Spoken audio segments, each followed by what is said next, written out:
taken everything we had. And not just from us, from our fathers, and from our fathers' fathers. And from our fathers' fathers' fathers. Welcome to WatchMojo UK, and today we're counting down our picks for the top 10 British movies that caused massive backlash. Take me in your sacred arms. Let the blood flow between us, uniting us.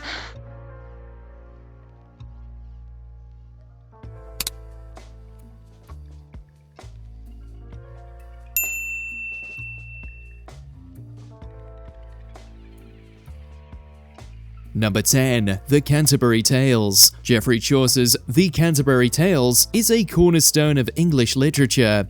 I shall keep the count and be your guide as well, coming with you at my expense on your way to Canterbury.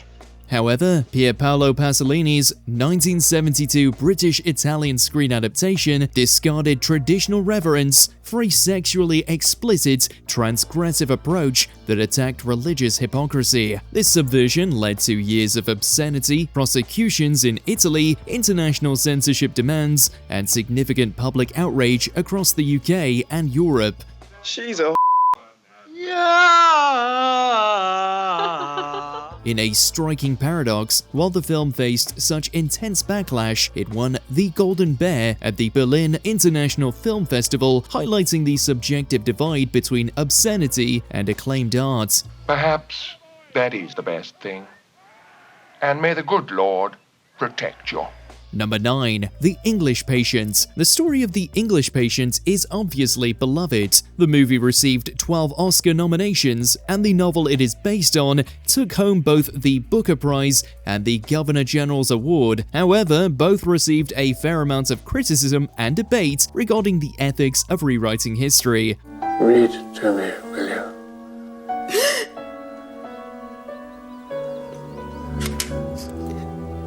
Read me to sleep. The titular patient is based on Laszlo Almasi, a man who helped the Axis powers during World War II. He died of dysentery in 1951, whereas in the movie, he is given a fatal overdose of morphine after a fiery plane crash. Ethics aside, the movie has also received backlash for Fargo being snubbed at the Oscars and was famously mocked on an episode of Seinfeld. Did you just see The English Patient? Didn't you love it? No. How could you not love that movie? How about it sucked? Number 8. Sex Lives of the Potato Men. While other films on this list were targeted for being transgressive or political, this 2004 comedy caused a scandal by being impressively terrible. Well, there's only one way out of that situation. What's that? I don't know. Just saying, there's probably only one way out of it, but... Starring Johnny Vegas and Mackenzie Crook as Birmingham fast food workers, the film earned a 0% Rotten Tomatoes rating and was savaged by critics as unfunny and mean-spirited. The routine panning became a public scandal when it was revealed the UK Film Council funded the production using National Lottery revenue. No, I think I'm busy that day. What day is it? Tuesday. No, I don't think so, you know. This use of taxpayer money for one of the country's most reviled films led to parliamentary inquiries and lasting institutional damage to the council. Ultimately, the backlash focused on the lack of redeeming qualities in a publicly funded project, proving that sometimes the greatest controversy is what a film reveals about its backers. But no use crying over spilt milk, is there? Number 7. Shakespeare in Love. Mr. Fennyman, allow me to explain about the theatre business. The natural condition is one of insurmountable obstacles on the road to imminent disaster. If it wasn't for the Academy Awards, Shakespeare in Love would probably be viewed in a more positive light than it is today. It really is a great film, and it deserves to be remembered as a classic. It just had the unfortunate position of racing against other classics. Many thought that Gwyneth Paltrow did not deserve the Oscar for Best Actress, and that it should have gone to Cate Blanchett for Elizabeth. But perhaps the most controversial win was Best Picture, which it infamously attained over Saving Private Ryan. It was controversial then, and it's probably even more controversial now, owing to that movie's cultural legacy. That's quite a view. Yes, it is. Quite a view. Number 6. Scum. Alan Clark's brutal look at youth detention was effectively banned twice. Backwash! The BBC commissioned Roy Minson's screenplay in 1977 but refused to air it, citing extreme violence, a move many saw as political. Clark then remade it as a 1979 feature film starring Ray Winston. You'll get your perks, but I'm the daddy. Right! This even more uncompromising version argued that the Borstal system merely institutionalized violence. While critics attacked its grimness as exploitative, Scum is now hailed as a masterpiece of British social realism, having overcome intense institutional resistance.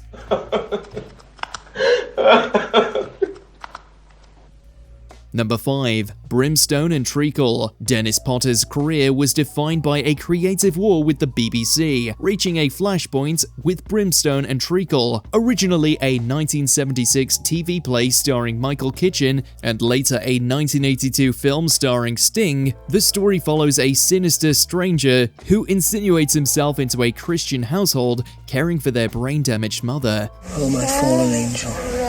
I've waited so long.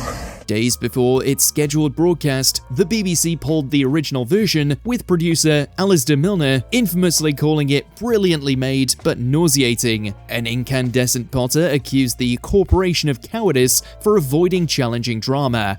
I once dared to ask Patricia to be my bride. Oh, and she?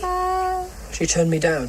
I'm not altogether surprised. When released theatrically 6 years later, the film's moral ambiguity and refusal to resolve its supernatural elements deeply polarized critics. Ultimately, the backlash reflected the BBC's discomfort with Potter's unsettling worldview regarding faith, evil, and domestic respectability. Come on then, my lovely. It's time for eaty-weeties. Number 4. The Wicked Lady. The 1945 transatlantic neckline dispute over Leslie Arliss's swashbuckling drama, The Wicked Lady, highlights the arbitrary nature of censorship. Starring Margaret Lockwood, the film was a massive 1946 British hit, providing audiences with post-war glamour and transgression. Dull, respectable, commonplace. I loathe it. While British viewers accepted the historically accurate Restoration-era gowns, American censors under the Production Code Administration demanded reshoots with more modest costumes. Look how I'm dressed. Isn't it ridiculous? You can wear this too if you like. This demand caused bemusement in Britain, yet the resulting press coverage served as a brilliant publicity campaign that cemented the film's notoriety and Lockwood's stardom. Ultimately, the episode illustrates how censorship serves as cultural politics, reflecting the values of institutions involved more than the film itself. I knew you were truly good. I must save your soul from eternal damnation. Number 3. The Devils. Ken Russell's 1971 historical drama, The Devils, exemplifies the extremes of 1970s British censorship. Why don't you offer up your pain to God? You live by your senses, obviously you can die by them. Starring Oliver Reed and Vanessa Redgrave, the film meticulously adapts historical accounts of 17th century religious persecution with Russell's intense visual flair. Despite its intellectual depth, the BBFC demanded heavy cuts, and Warner Bros. Further purged the infamous Christ sequence. But the devil has spoken, and to doubt his word is sacrilege. These interventions led to decades of fragmented releases, leaving Russell's full vision inaccessible for over 30 years. Although the BFI has since worked to restore the film, and the BBFC has admitted its judgment failed, The Devils remains the most persistently mutilated work in British cinema history. If they are not driven out, your devils might, by their infernal arts, prevent the torture from being as excruciating as it should be. And then you would never confess, and your soul would be damned for eternity. Number 2. A Clockwork Orange. The Durango 95 poured away real horror show.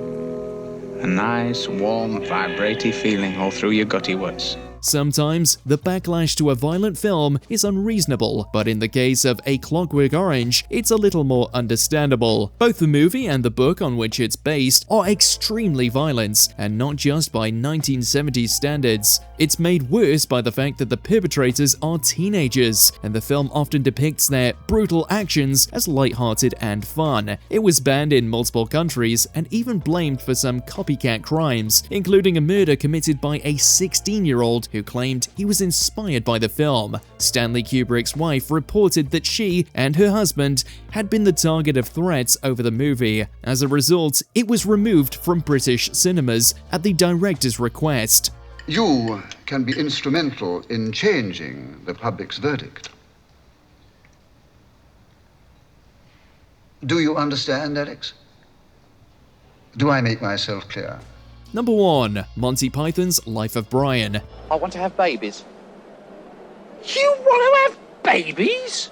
It's every man's right to have babies if he wants them. But you can't have babies! Don't you oppress me. This classic satire follows an ordinary man who's born next door to Jesus and later gets mistaken for the Messiah. Of course, religious comedies often inspire a lot of outrage, but the backlash to Life of Brian was extreme. Many town councils in the UK banned the film before they even saw it. Some of them didn't even have movie theaters in their jurisdictions, meaning the ban was a purely symbolic act. It was also banned in Ireland and Norway, and some religious groups called it blasphemous. For he's a jolly good fellow, and so say all of us. And so say all of... They particularly blasted the ending, arguing that it made light of Jesus' crucifixion. The controversy has continued into the 21st century, with some Christian groups criticizing others for promoting the film. Always look on the right side of life. Which of these controversies do you think were massively overblown? Is there a movie you think should be on this list? Let us know in those comments below.